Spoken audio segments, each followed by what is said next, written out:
Unless you stand against them, they're going to take everything we got. So every now and then we got to let them know we're still here.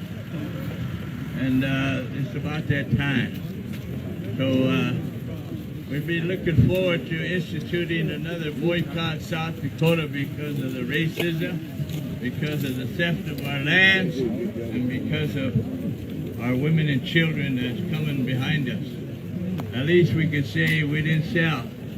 At least we could say we didn't give up our birthplace as a nation for a few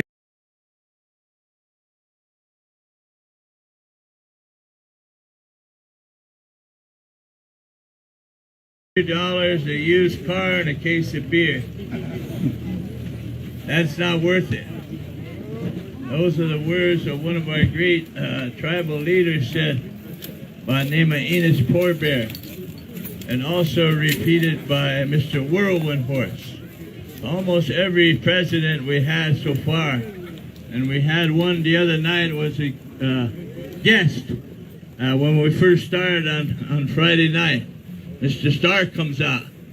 So he told us he thanked the American Indian movement.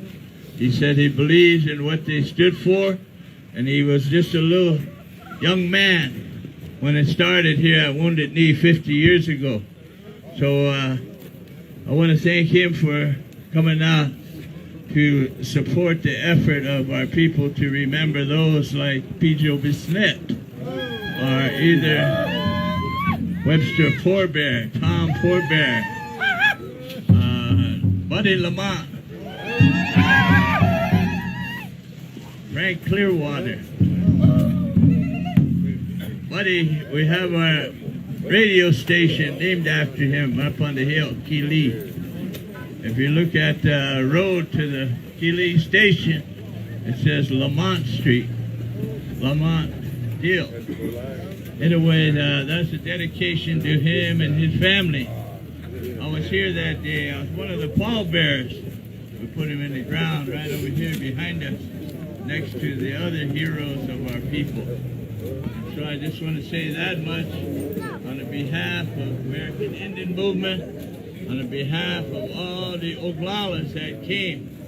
Remember all those times, even though we welcome other tribes, the overwhelming majority was Oglalas who understand what it means to fight for your life, to fight for your people. We remember Crazy Horse, Sitting Bull, those great leaders that made a path for us. Last generation, they didn't lay down and tell the BIA, go ahead and take over.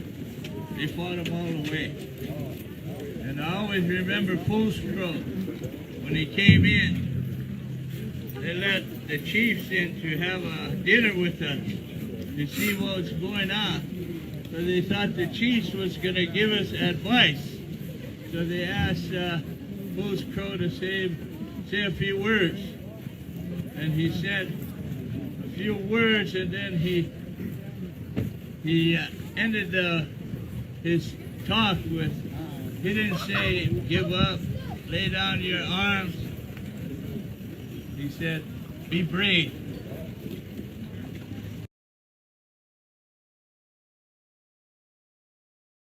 Be strong. And so then he said, I'll be with you. He said, that's why we came to Wounded Knee, because we won't be alone. We'll be with the spirits of our ancestors. And so people died here for us, and we also passed that spirit of resistance on. So I thank you for this time, and I want to wish all of you a happy Liberation Day.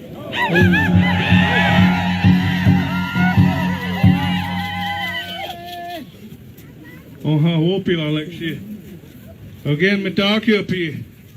Like you heard Uncle say, it's been 50 years since they stood here and fought for our people. In that time, a lot of our relatives who stood here passed on to the spirit world, including my father, Carter Camp, Dennis Banks, Russell Means, all these strong leaders. And now it's time for the seventh generation to stand up and remember the sacrifices that were made before us. Stand up and fight for your land, fight for your water. Remember the Black Hills are under attack once again. They're trying to dig for gold again. It's our responsibilities as the landlords to protect them hills, protect them mountains. So I want to tell the younger people to keep that in mind and be ready to stand again. After this, they're going to honor Buddy Lamont, Agnes Lamont. They're going to be feeding at the Manderson Gymnasium, and they invite everybody to come there and share a meal together. Bernie is here. She was with Buddy when he passed away, and they want to feed the people, so they asked me to announce that. So come together and share a meal, share war stories with each other, introduce each other's grandchildren to each other. Is there any more of our veterans here that would like to share a word? If there's any veterans from Wounded Knee here.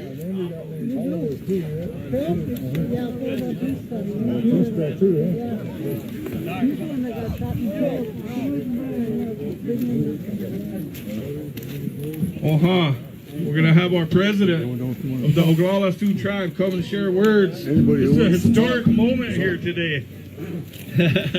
Usually our presidents don't come up here with us.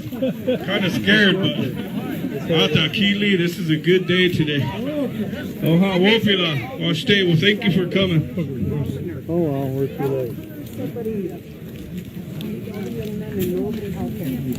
Matakiapi.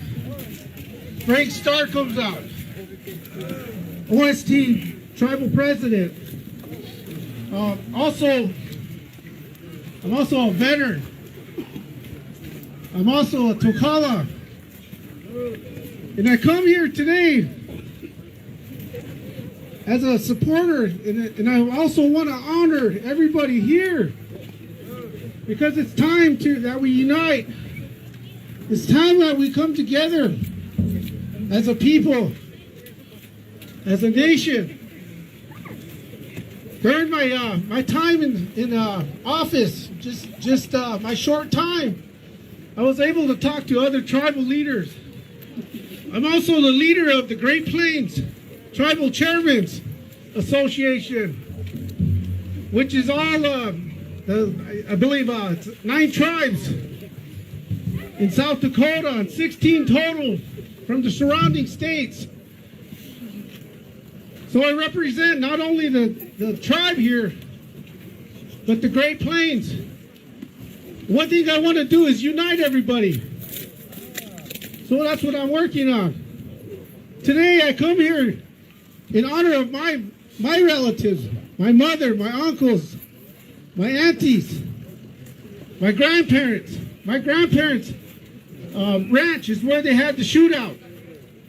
Harry Jumping Bull, Cecilia Jumping Bull. That was their ranch. I was there at that camp. I've been to that camp when it was active. I was a little guy.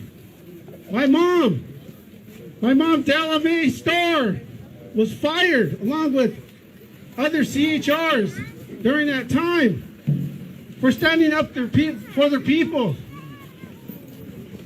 They sacrificed their jobs and the lives of their kids to stand up for what is right. And that's what I believe. That's what she taught me. That is why I ran for president of Oglala Sioux tribe, because I believe I can unite.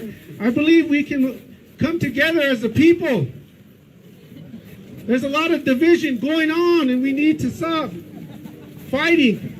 We need to come together. And that's what I'm here for. I want to show my support for everybody here. And I want to honor our relatives who fought before me. So today, I want to say Wapila to everybody. And let's unite. Hoka!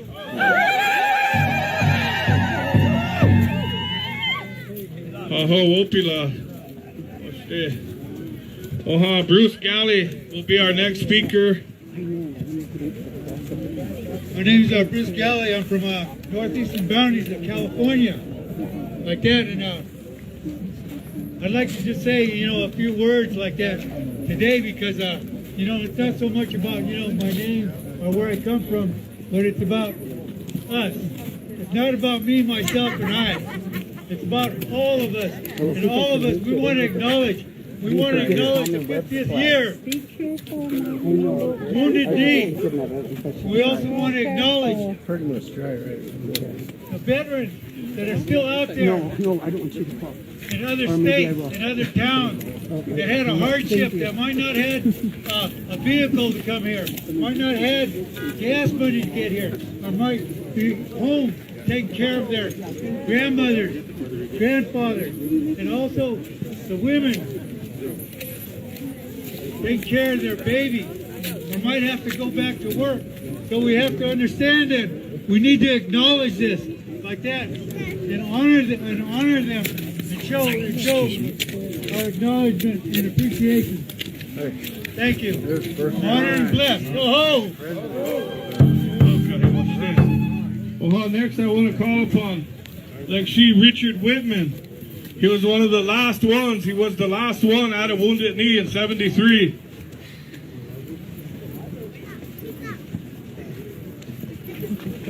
Okay, well, still.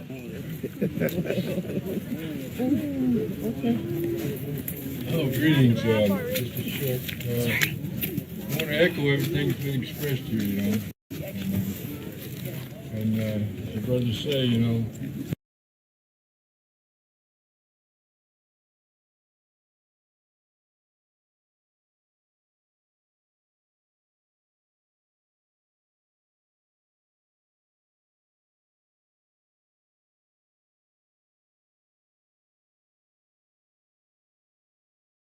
what's behind us here, you know, the 1890, and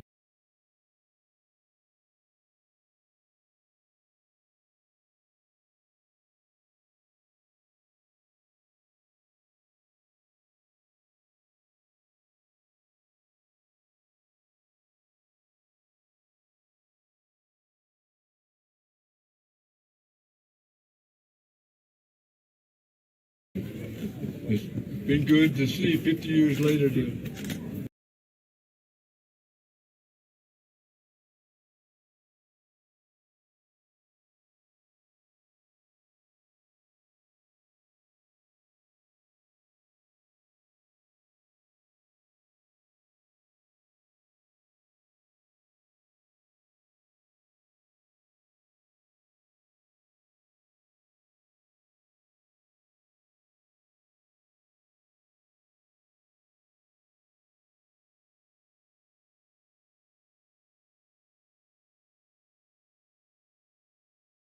the Wounded Knee vets who can return and see.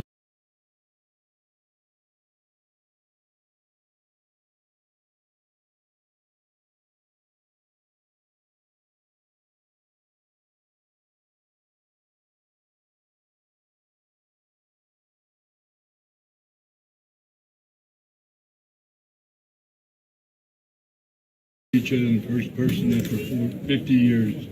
And,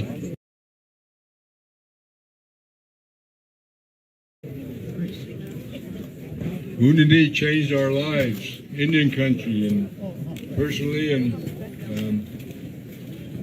we learned a lot here. The elders that we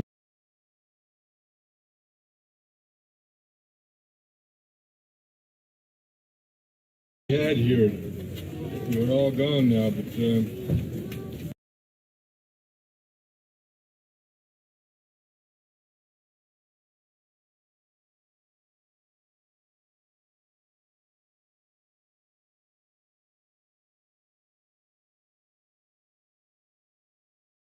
and he said, as Brother Bill says there, you know,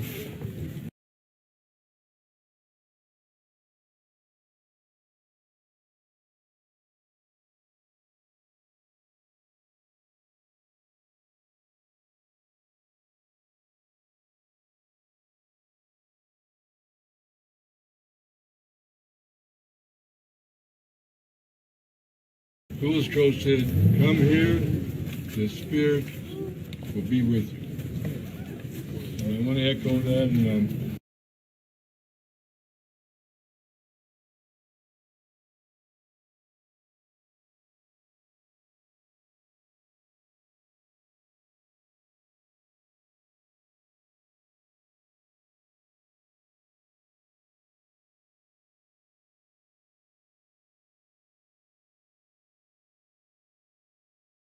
think that little nephew's here and grassroots aim.